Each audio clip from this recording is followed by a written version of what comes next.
What up, though? It's your girl Joy, and I'm back with another video for my 30-day challenge. I can't believe I have like almost a week left of this. This is crazy. But I feel like I found some type of groove, and I'm comfortable with just rambling about different things. But today's ramble is kind of a serious topic. I know a lot of women could relate. A lot of first-time mothers especially can relate to postpartum depression. It's also known as PPD, and I don't have a definite definition of postpartum depression, but here's my take on it. I was in denial that I was pregnant. I was in denial that I was going to have a child out of wedlock. I was in denial that I was all the way across the country with no family support. Going through pregnancy, I was so unhealthy and so inactive, and if I do it again with my husband, I will definitely work towards being a healthy pregnant woman, because that weight gain is no joke, especially when your baby only like 7 pounds. Like, what I'm supposed to do with this other 50? You ain't supposed to gain that much weight while you're pregnant. Like, that's just an excuse to feel like you can eat whatever you want to eat, whenever you want to eat, however much you want to eat. I remember I was eating like pancakes every day at work. When I would get off of work, I would take a nap. Then I would eat a big dinner probably. And then I'd go back to sleep. Like, I did nothing. I tried to walk one day. Excuse me. And I was miserable. Like, I had shin splints. I was so tired. I was like, let's go back. And my daughter's father, I guess he tried to do what he could to like encourage me and motivate me, but it was just me. Like, I did not want to do anything but be pregnant and lay up somewhere. So I felt lonely in my pregnancy, although I did have a nice circle of people who, checked up on me, made sure I was okay, showed me love, like took care of me. Her father did the best he could too. But because I didn't know my love language and he didn't bother speaking anything close to it, he's just like a gifts person. Like, he just wants to give you stuff. Like, you say you want to do something, okay, let me buy this for you, and you go do it. That was his way to show that he cared and he was listening and he wanted, to see me happy and stuff. But that wasn't really what my heart desired. I wanted a teammate. I wanted someone to literally hold my hand through it all. And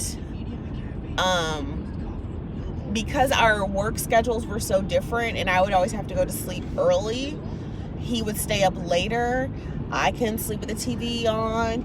He had to sleep with the TV on. Like, there was just so many differences in our just routines that we could not mesh. And there was a disconnect early on in the relationship because there was no intimacy.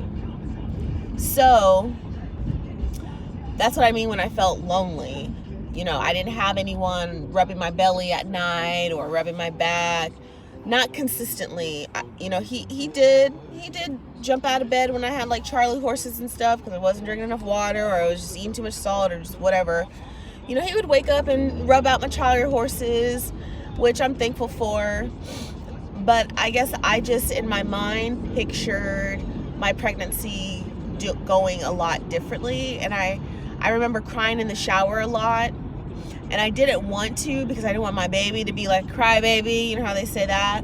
But I was just so like emotional all the time. And it was just because I felt lonely. You know, I didn't have my family around. He was the only one close to me and on a daily basis. And it was just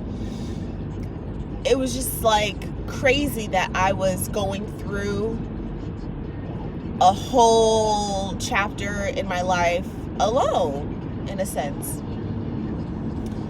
So, you know, fast forwarding to when Elena was born, my water broke, you know, all that stuff. My mom was in town, thankfully. And so she was there, you know, she's been there from day one. She's always been there for myself and Elena and him. You know, whenever we need or he needs her to come out, she was always coming out so we can do things and like try to, you know, spark back our relationship again and whatnot. But when I say postpartum depression,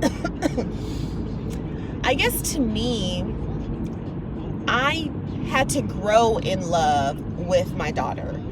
And a lot of people probably don't understand that. And I still don't understand why it took me so long to have that motherly love for my child. And I've kind of concluded that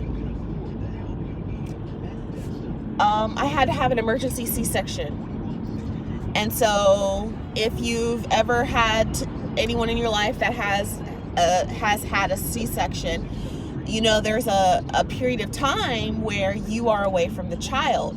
And other people are touching and, you know, doing things with your baby before you do.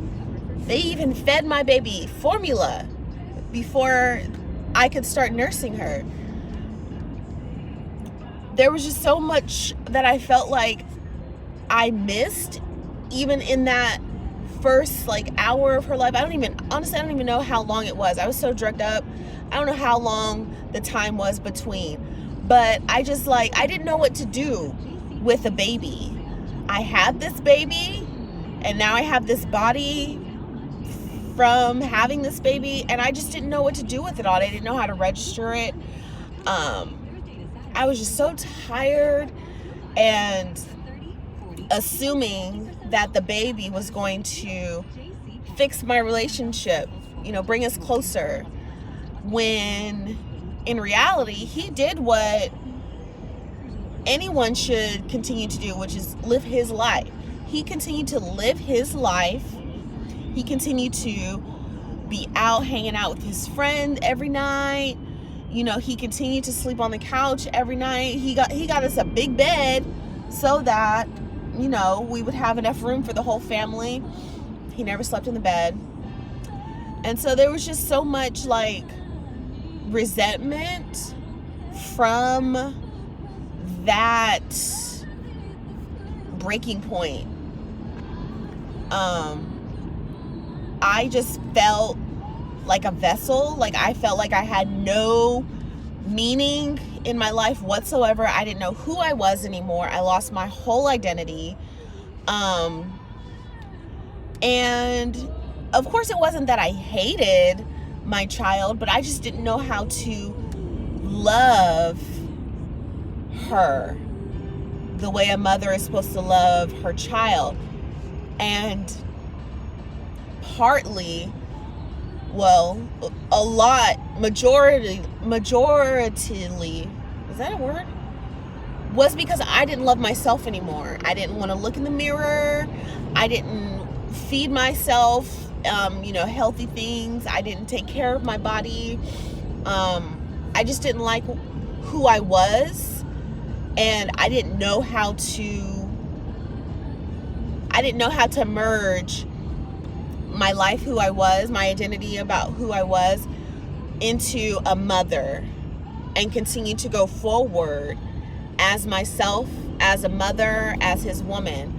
So like literally I let myself go, and I feel like postpartum depression intertwines in all of that, because after you give birth, like after this human is out of your body,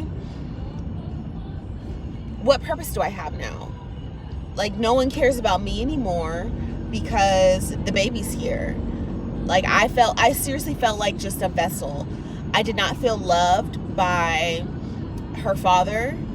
I did not feel loved by myself.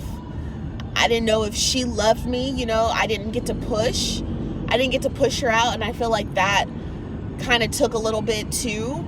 You know, C-sections, they're a blessing because it was necessary, it was mandatory for her life to have a C-section. But I just feel like